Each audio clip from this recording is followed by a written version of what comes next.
થાકેલાઓને શબ્દથી આશ્વાસન. ભાઈ ભક્તસિંહ. ડિસેમ્બર 2.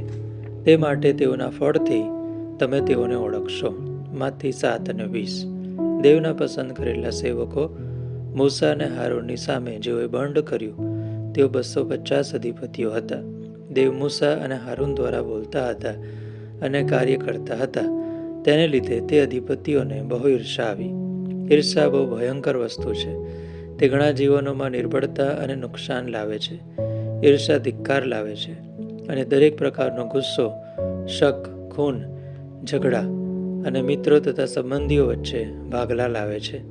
આપણે નાના બાળકોમાં જોઈએ છીએ કે જ્યારે માં બીજા બાળક પર વધારે પ્રેમ કરે છે ત્યારે તેને ઈર્ષા આવે છે. તમે પતિ પત્ની વચ્ચેની ઈર્ષા પણ જોઈ હશે, કારણ કે ઈર્ષા પતિ પત્ની વચ્ચે હંમેશા કંકાસ અને ઝઘડો લાવે છે. ટાલવાળા અને ધોળા થઈ ગયેલા વાળવાળા પતિઓ પણ પોતાની પત્નીની ઈર્ષા કરતા હોય છે. તેથી આપણે ઘણા ઘરોમાં સતત કજિયા અને કંકાસ જોઈએ છીએ. એ જ રીતે બે મિત્રો વચ્ચે ત્રીજી વ્યક્તિ આવે તો પણ ઈર્ષા થાય છે. ઘણા પ્રચારકોએ ઈર્ષાના બળે પોતાની સેવા ગુમાવી છે અને ઘણા દેવના સેવકો ઈર્ષાના કારણે ઘણા હક ગુમાવ્યા છે. ઈર્ષાને કારણે ઘણા જૂઠું બોલે છે અથવા જૂઠા અને નુકસાનકારક વિધાનો કરે છે. જો તમારે દેવના ઉપયોગમાં આવવું છે ને જો તમે ઈચ્છો છો કે તમારી લાકડીને કડી ફૂટે અને ફળવંત બને તો ઈર્ષાનો સામનો કરવા તૈયાર રહો. અમે તમને દેવના વચનમાંથી આ ચેતવણી આપીએ છીએ.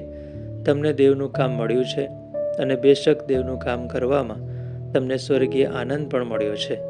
દેવનું પરાક્રમ તમારા દ્વારા તમારા ઘરમાં, રસ્તાઓ પર, પડોશમાં અને વિદેશમાં પણ કાર્ય કરશે. લોકો જોશે કે દેવ તમને આત્માઓ બચાવવા માટે અને બીજાઓને મદદ કરવા માટે ઉપયોગમાં લઈ રહ્યા છે.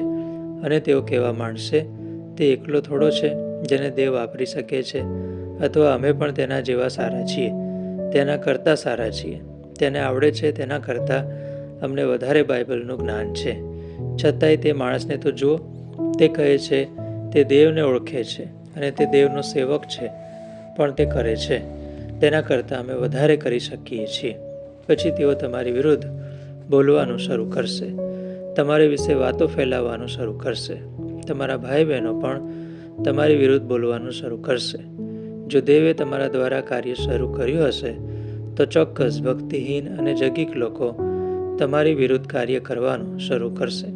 ગણના 17 અને 8માં આપણે જોઈએ છીએ કે કેવી રીતે હારૂનના નામની લાકડી ફૂટી, તેને કળીઓ આવી અને તેને બદામો લાગી, પણ બીજી લાકડીઓ તો એવી ને એવી જ રહી. આ રીતે દેવે પોતાના સેવકોને પુરવાર કર્યા. આપણને પણ બીજા નામ આપવામાં આવે, બાઇબલનું જ્ઞાન પણ હોય, ગમે તે વ્યક્તિ દ્વારા અને ગમે ત્યાં તમારું બાપ્તિસ્મા થયેલું હોય, પણ તેથી સાબિત થતું નથી કે આપણે દેવના પસંદ કરેલા છીએ.